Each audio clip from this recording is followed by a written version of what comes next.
Welcome to the quick introduction video lesson. In this lesson, we will explore STM32 Nucleo board, its technical features and capabilities. If you're planning to learn or use STM32 microcontroller in your project, then this video is for you. This video is sponsored by Altium Designer, world's leading PCB design software company. If you want to take your idea from a breadboard to an actual professional looking circuit board, just like any other electronics product, you must give it a try. It's a free. Check the link in the video description to get your first-hand experience, and I'm sure you will enjoy working with it. So as you can see, we have STM32F446 Nucleo board, and I really love this microcontroller development board or microcontroller development kit when it comes to learning 32-bit microcontroller programming. Now the heart of this STM32 Nucleo board is this STM32F446 RE microcontroller chip. This microcontroller is a 32-bit ARM architecture with Cortex M4 core, and this chip is really powerful. It runs on almost like maximum clock. It goes up to 180 megahertz. So it's really super powerful chip. And what I love about this chip and this Nucleo board, STM32F4 Nucleo board, is it's really very powerful, and it supports all the protocols that you need to learn when you are new to the microcontroller programming.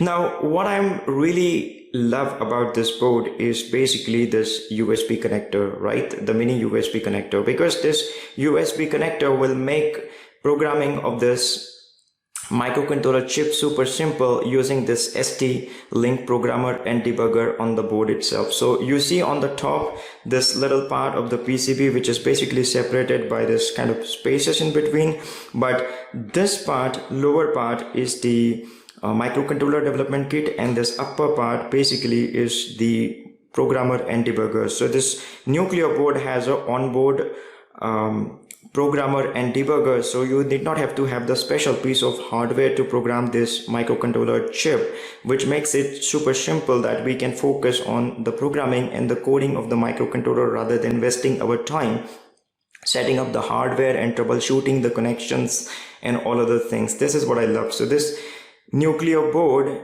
the reason why you should use this Nucleo board when you are new and learning microcontroller development is because it has the onboard programmer and debugger, which makes your life very simple. Now, another cool stuff about this Nucleo board is it has this Arduino compatible connector, right? So you can connect all the Arduino shield that you have. Maybe you might have the Wi-Fi shield, Ethernet shield, GPS shield, or anything that you want to use it in your microcontroller project. So you need not have to hustle again to connect. This is very artistically designed Nucleo board, and which makes it super simple if you are an Arduino user, 8-bit microcontroller, and moving into the 32-bit microcontroller programming world. Apart from this Arduino connectors, it does have the ST Morpho connector as well, which makes it like again very easy when you are using the ST's proprietary hardware modules to connect additional piece of hardware with the STM32F446 Nucleo board. Now this board has one power LED, so this LD3 is the power LED, and then we have one user LED, that's the LD2 LED. I don't know whether you can see in the camera, but it's just the user LED that user can program and check the test the code. Then we have two buttons here, this blue button and this black buttons. So this blue button is a user, so user can program and use this switch, and this black button or switch is a reset switch. So if you want to reset the board, then you can use this reset switch. Alright, and there is one multicolor LED here, which is basically, I don't know what it's called, but I call it as a status LED, because this is a multicolor LED. So when it colors the multicolor randomly like an RGB LED, that means this Nucleo board is not properly communicating to the laptop, right? So it has to stay stable rate. That means you then can able to upload the code onto the chip from the computer when you write it using maybe the STM32Cube IDE or the Kyle Microvision 5 or something like this, the software that you are using to write code into the microcontroller chip. So this is how it is. One thing that I forgot to mention is this USB.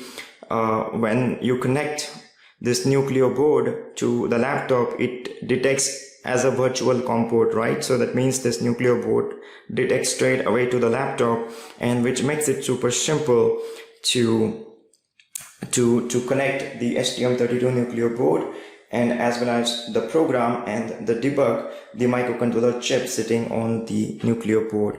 So this is all a quick introduction of the STM32 Nucleo board, and in the next video lesson we will going to connect to the laptop, and then later in the future we will going to write a program and blink an LED, connect the servo motors, displays, and all other cool fancy stuff we will going to learn in this video lessons. So thank you very much for watching this video, and we'll see us into the next lesson.